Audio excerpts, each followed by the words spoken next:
A ver, pensemos en esto. ¿Ciencia contra fe? Uf, es la imagen de un choque de titanes, ¿no? Uno de esos debates que parece que nunca se acaban. Hoy justamente vamos a analizar esa idea en B46, Ciencia y Conflicto. La idea de que hay una guerra perpetua entre la ciencia y la fe es súper común. La hemos visto por todos lados. Pero a ver, ¿realmente ha sido siempre así? ¿De verdad la Biblia ha estado en conflicto con la ciencia desde el minuto uno? Vamos a desempacar esta pregunta. Pues la respuesta corta es que no. La verdad es que la relación es muchísimo más compleja que una simple pelea. De hecho, esta idea de una guerra constante es una simplificación bastante reciente. La historia real, como veremos, es mucho más interesante. Y para entender por qué, tenemos que empezar en una época donde estas dos formas de ver el mundo no solo coexistían, sino que de hecho muchas veces trabajaban juntas en armonía. Miren, durante la Edad Media, el estudio de la naturaleza, lo que hoy llamaríamos ciencia, pues floreció en lugares como monasterios y las primeras universidades. Y ya en la era moderna, muchos de los grandes pioneros de la ciencia eran personas con una fe muy profunda. No veían ninguna contradicción. Para ellos, investigar el mundo físico era en realidad una forma de admirar y entender la obra de la creación. Pero como suele pasar, esa armonía no iba a durar para siempre. Con la llegada de la era moderna, la relación empezó a cambiar. Y bueno, ahí surgieron las primeras tensiones importantes. Cuando la ciencia moderna despegó, con sus nuevos métodos de observación y experimentación, ciertas interpretaciones de la Biblia que se daban por sentadas empezaron a ser cuestionadas. La palabra clave aquí es interpretaciones, no necesariamente el texto en sí. ¿Y quiénes fueron los principales responsables? Pues sobre todo la astronomía y la física. Los descubrimientos sobre cómo se movían los planetas y cómo era el universo chocaban de frente con las lecturas literales de algunos pasajes bíblicos. Y esto, claro, generó unas fricciones famosísimas. Pero aquí viene lo más importante. No fue una guerra total, para nada. Y tampoco fue algo constante. El conflicto era contextual. O sea, pasaba en momentos específicos, sobre temas específicos y entre personas específicas. La idea de una batalla campal sin tregua es en gran medida un mito.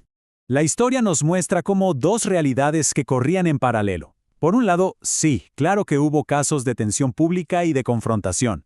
Pero por otro, y muchas veces al mismo tiempo, la ciencia y la teología seguían dialogando, buscando maneras de entenderse. O sea, no fue una historia de una sola nota, ni mucho menos. Ok, entonces, ¿cómo se empezó a resolver esta tensión? Bueno, la clave está en reconocer que estamos hablando de cosas distintas, de géneros distintos con propósitos distintos.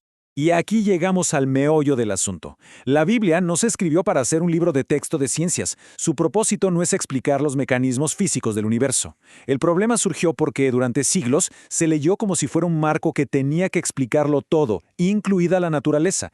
Claro, cuando la ciencia empezó a ofrecer otras explicaciones, el choque fue inevitable.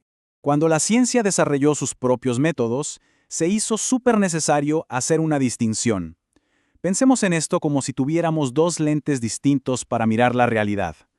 La ciencia pregunta por el mecanismo, cómo funcionan las cosas. El texto bíblico, en cambio, pregunta por el propósito, qué significan las cosas. Son preguntas diferentes que buscan respuestas de naturaleza distinta. Todo esto nos lleva a una conclusión muy clara. Esta relación no es algo estático, no está congelada en el tiempo. Es un proceso constante, una redefinición continua de fronteras y de entendimiento. Por eso, hay una frase de los análisis que lo resume perfecto, como vemos en pantalla. Esta no es una historia lineal de oposición. Es más bien una narrativa llena de idas y vueltas, mucho más compleja y dinámica de lo que nos imaginamos. Lo que realmente vemos a lo largo de los siglos es una historia fascinante de ajuste intelectual. Primero vienen los ajustes a cómo entendemos el mundo. Eso lleva a reinterpretaciones de los textos a la luz de lo que se va descubriendo.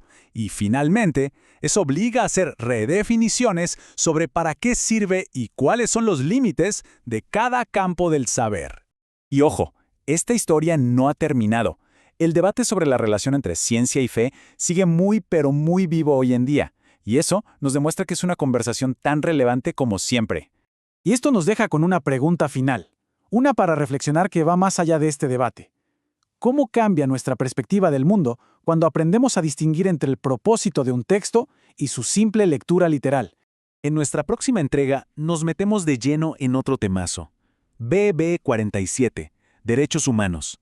Vamos a explorar cómo la tradición bíblica influyó en la idea moderna de los derechos. No se lo pierdan.